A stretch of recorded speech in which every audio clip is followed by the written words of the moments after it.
家人们，今天咱们来聊一个绝对能颠覆你童年认知，甚至让你晚上睡不着觉的硬核话题。我相信在座的各位，就算没完整看过《封神演义》原著，也绝对看过相关的影视剧或者听过评书。咱们对开篇的剧情都烂熟于心了。商朝末年，纣王去女娲宫进香，看到女娲娘娘的塑像长得太漂亮，一时精虫上脑，在墙上题了一首亵渎的诗。女娲回来一看，大怒，算出商朝气数已尽，于是派出轩辕焚三妖，也就是九尾狐狸精、九头雉鸡精和玉石琵琶精，去引弓乱信，加速商朝灭亡。听起来非常合理，对不对？神仙发怒，降下惩罚，顺应天意，武王伐纣。但是家人们，你们仔细想一想，这真的合理吗？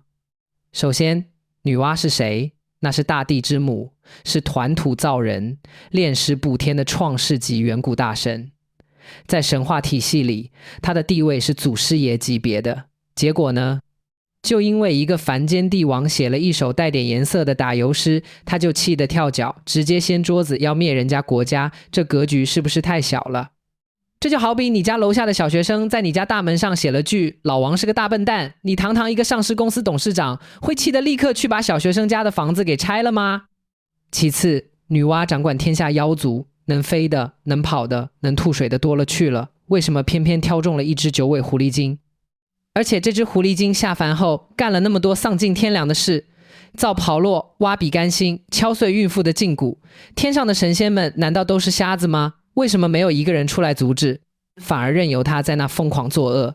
最离谱的是，封神大战结束后，姜子牙拿着封神榜封了365路正神，连那些作恶多端的反派死后都混了个神位，可偏偏作为守宫之臣的九尾狐，最后却被姜子牙用斩仙飞刀给砍了脑袋，连个神位都没混上。卧槽，真的假的？这难道就是传说中的卸磨杀驴？别急，慢慢听我分析。今天我就要撕开《封神演义》温情脉脉的面纱，给大家看一看这背后血淋淋的真相。我先说结论，语出惊人，但请你务必跟上我的思维。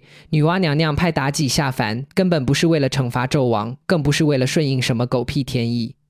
封神大战的本质也不是简单的改朝换代，这背后隐藏着远古神族面临集体陨落危机时，与西方神系进行的一场跨越千年的惊天棋局。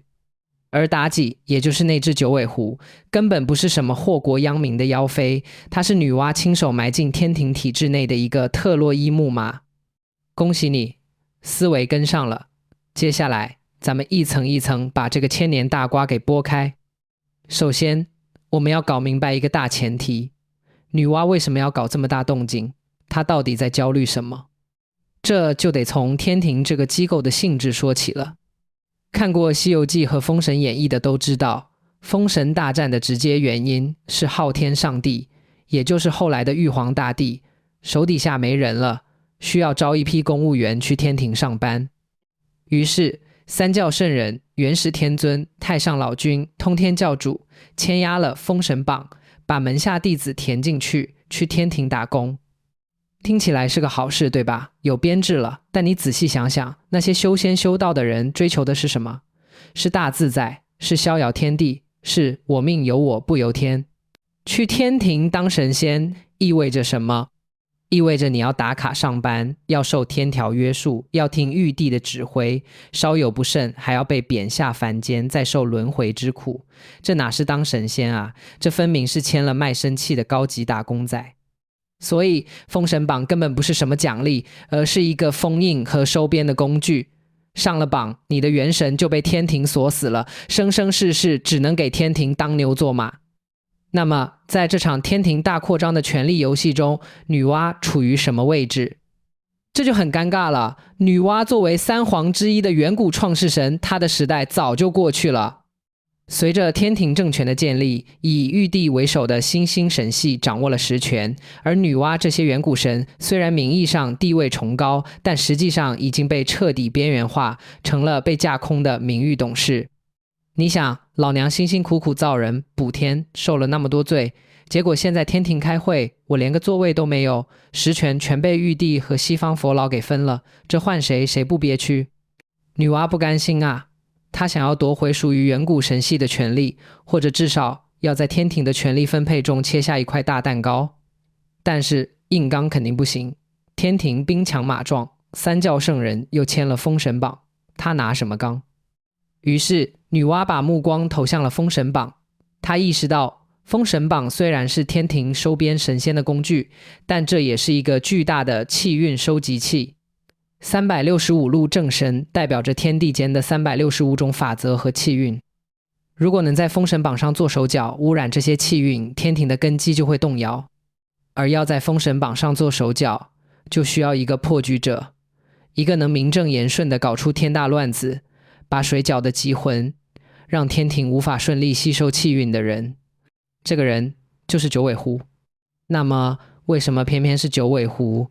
女娲手下那么多妖怪，为什么选他？家人们，高能来了！如果你以为这只九尾狐只是轩辕坟里随便修炼出来的一只本土野狐狸，那你就太天真了。翻遍中国本土的早期古籍，你会发现一个极其诡异的现象。在《山海经》里，九尾狐是祥瑞，是王者兆，但在后来的传说里，九尾狐全成了祸国殃民的妖孽。而且这只附身苏妲己的九尾狐，它的来历在中原古籍里完全是个谜。它就像是凭空出现，被女娲一个电话就叫到了女娲宫，这合理吗？一个千年大妖，没有师承，没有背景，就这么被创世神看中了。中国古籍没记载，没关系，咱们看看邻居。在日本的古事记和太平记，以及印度的往事书等古籍中，都详细记载了一只名为白面金毛九尾狐的绝世大妖。这只妖怪可不是中原土产，它是正儿八经的进口货。印度古籍记载，这只九尾狐最早在印度出现，它幻化成人形，嫁给了印度君王宾头沙罗，成为了华阳夫人，后来被阿育王识破，赶出宫廷。接着他又跑到了中国，附身在了褒姒身上，导致西周灭亡。最后他才来到了商朝，附身苏妲己。我操，发现盲点没有？这只九尾狐是一个在印度、中国、日本三地流窜的国际惯犯。更可怕的是，印度是佛教的发源地，这只九尾狐在印度活动的时候，恰恰是佛教刚刚兴起，与本土婆罗门教激烈斗争的时期。印度古籍里甚至暗示，这只九尾狐曾试图窃取佛祖的舍利，后来被释迦牟尼佛收服，特许他去大雷音寺听经。恭喜你，思维跟上了，这只九尾狐根本不是什么单纯的妖怪，它是带着西方神系，也就是佛教前身的因果和编制的。女娲选中它，绝不是因为她长得漂亮或者法力高强，而是因为她的身份。女娲需要一只狐狸去祸乱商朝，而西方神系也需要一个契机向东方扩张气运。于是女娲和西方神系达成了一个秘密交易，女娲利用九尾狐去破坏封神榜的纯粹性，阻碍天庭吸收气运，作为交换，西方神系允许九尾狐在东方留下因果，为日后佛教东传埋下伏笔。这就是为什么九尾狐下凡后干的那些事极其反常。你想啊，女娲给他的任务是引宫乱性，助吴王伐纣，说白了就是让纣王沉迷酒色，不理朝政，让老百姓造反。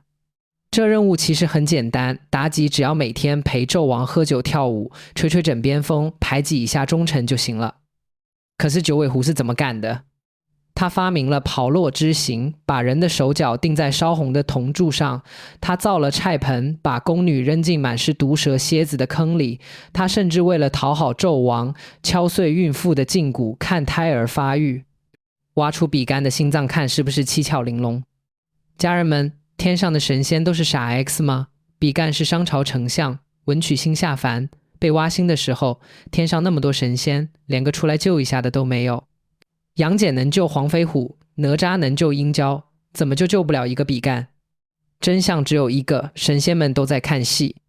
九尾狐根本不是在完成任务，他是在刷仇恨，他要用极其残忍的手段制造滔天的杀孽和怨气，这些怨气会直接污染封神榜。你想，封神榜收集的是战死沙场之人的忠魂怨气，如果里面掺杂了太多无辜百姓被酷刑折磨的极度怨气，封神榜的法则就会崩溃，天庭吸收的气运就会变成毒气。九尾狐就是女娲派去污染封神榜的生化武器，而纣王不过是九尾狐用来放大怨气的扩音器罢了。那么既然九尾狐是女娲和西方神系共同看重的特洛伊木马，为什么最后她会被姜子牙用斩仙飞刀砍了脑袋，落得个魂飞魄散的下场呢？这就涉及到了封神大战最后阶段的一场极其精彩的暗箱操作。家人们，别被电视剧骗了，姜子牙根本不敢杀九尾狐，也杀不了九尾狐。为什么？因为九尾狐是女娲的人，姜子牙是元始天尊的徒弟。元始天尊和女娲虽然同属红军门下，但那是平级，甚至女娲资历更老。姜子牙一个项目经理感动董事长的亲戚，而且九尾狐身上有西方神系的因果，杀了他就会引发东方和西方神系的直接冲突，这是天庭和阐教都不愿意看到的。所以最后那场斩妖大戏完全是一场演给天下人看的障眼法。咱们来看看负责行刑的是谁，不是姜子牙，而是路亚道人。路亚道人是谁？封神演义里有一首著名的定场诗，先有红军后有天，路亚道军还在前。这哥们儿根本不在三界五行中，不属三教管，是个彻头彻尾的散仙，但辈分高得吓人。更关键的是，在一些民间野史和道教典籍的残卷中，路亚道人和女娲有着极深的渊源，甚至有说法称路亚曾协助伏羲治理天下，女娲为了感谢他，曾将手下的大妖涂山氏，也就是另一只九尾狐，许配给他。你想想，路亚怎么可能去杀女娲的心腹，甚至可能是他小姨子同族的九尾狐。所以当九尾狐被绑在刑场上，姜子牙请出斩仙飞刀的时候，路亚道人接过了法宝，那斩仙飞刀唰唰地一下，白光一闪，九尾狐人头落地。卧槽，真的就这么死了？别天真了，那白光根本不是斩仙飞刀的法力，而是路亚道人的离火之精制造的幻象。在白光闪过的那一瞬间，路亚用极其高明的障眼法把九尾狐的元神真身给调包了。姜子牙在台上喊妖怪已死，其实是在给女娲和西方神系交差，台下的百姓和诸侯看到的是妖怪伏法，但实际上九尾狐的真身早就被路亚偷偷转移了。这就是为什么封神榜上偏偏没有九尾狐的名字，因为他的元神根本没有被封神榜收走，他逃了。女娲借姜子牙的手斩断了九尾狐在商朝的因果，让他成功金蝉脱壳。而九尾狐也完成了他的任务，他制造的滔天怨气成功污染了封神榜，让天庭在吸收气运时付出了巨大的代价，天庭的根基并没有想象中那么稳固。那么金蝉脱壳后的九尾狐去了哪里呢？家人们，这就是这个千年棋局最让人细思极恐的地方。九尾狐逃回了西方神系吗？没有，因为他在商朝搞出的动静太大，污染了封神榜，导致天庭对西方神系也产生了警惕，西方神系为了自保不敢收留他。女娲也对他很不满，因为他虽然完成了破坏封神榜的任务，但也彻底激怒了人族，导致女娲在人族的信仰大打折扣。九尾狐成了两边不讨好的弃子，他只能一路向东逃亡到了海外。他去了哪里？日本。日本古籍《太平记》详细记载了这只九尾狐在日本的后续经历。他逃到日本后，化身为一个名叫玉藻前的绝世美女，迷惑了鸟羽天皇。天皇因为他而重病不起，后来被阴阳师安倍晴明识破。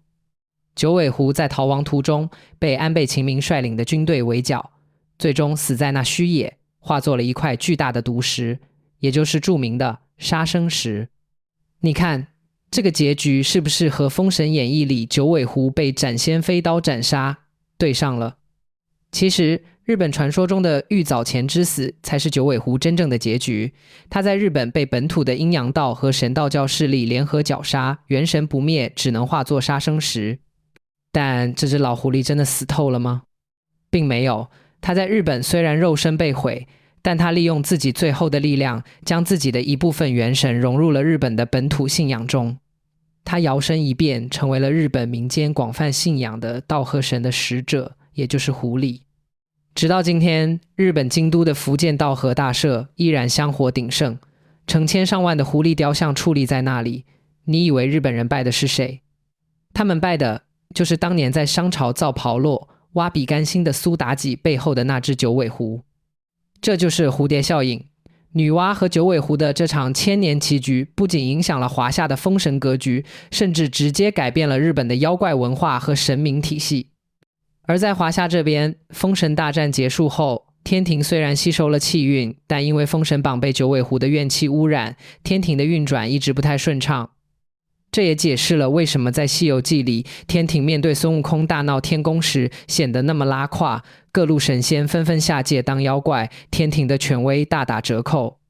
而西方神系，也就是佛教，虽然因为九尾狐的事件被天庭警惕，延缓了东传的计划，但他们依然在暗中布局。到了唐朝，佛教终于全面爆发，也就是《西游记》里取经的故事。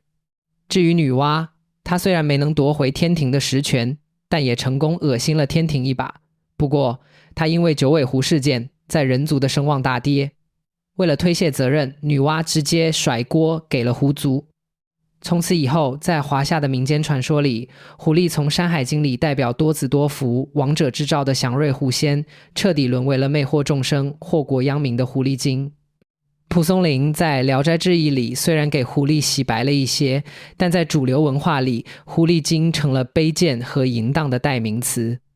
而九尾狐这个曾经跨越印度、中国、日本，搅动三界风云的传奇大妖，只能在日本的稻荷神社里默默享受着异国的香火，偶尔在深夜里回忆起当年在摘星楼上看着比干被挖心时自己那冷酷的笑容。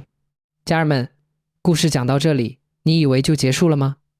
别急，最后我再给大家抛一个细思极恐的彩蛋。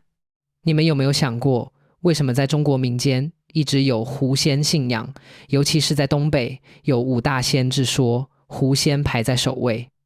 而且很多人在开工、动土或者遇到邪门事情的时候，都会贴一张红纸，写上姜太公在此，百无禁忌，或者姜太公在此，诸神退位。为什么是姜太公？表面上看是因为姜子牙封了神，诸神都要给他面子。但你结合咱们今天讲的阴谋论想一想，姜子牙当年用斩仙飞刀杀九尾狐的时候，其实是和路亚道人一起做了个局，把九尾狐的元神放走了。姜子牙作为这个局的执行者，他手里其实握着九尾狐金蝉脱壳的把柄。九尾狐虽然逃到了日本，但他的一部分怨气和因果其实还留在华夏。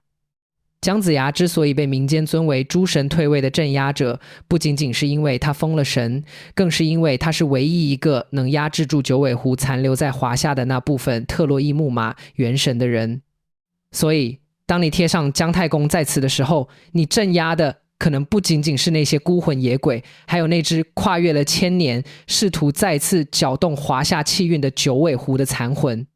那么问题来了，如果有一天日本福建稻荷大社的香火断了，九尾狐在日本的元神失去了寄托，他会不会顺着当年留下的因果重新回到华夏，去寻找他当年被路亚道人斩断的那部分残魂呢？到那个时候，姜太公的斩仙飞刀还能不能再挥出第二次？好啦，家人们，今天的脑洞就开到这里。如果你觉得我这波一本正经的胡说八道还有点意思，或者你被这个千年棋局惊到了，请务必点个赞，投个币，顺便在评论区告诉我，你觉得九尾狐当年到底有没有把比干的心给吃了？咱们下期视频不见不散。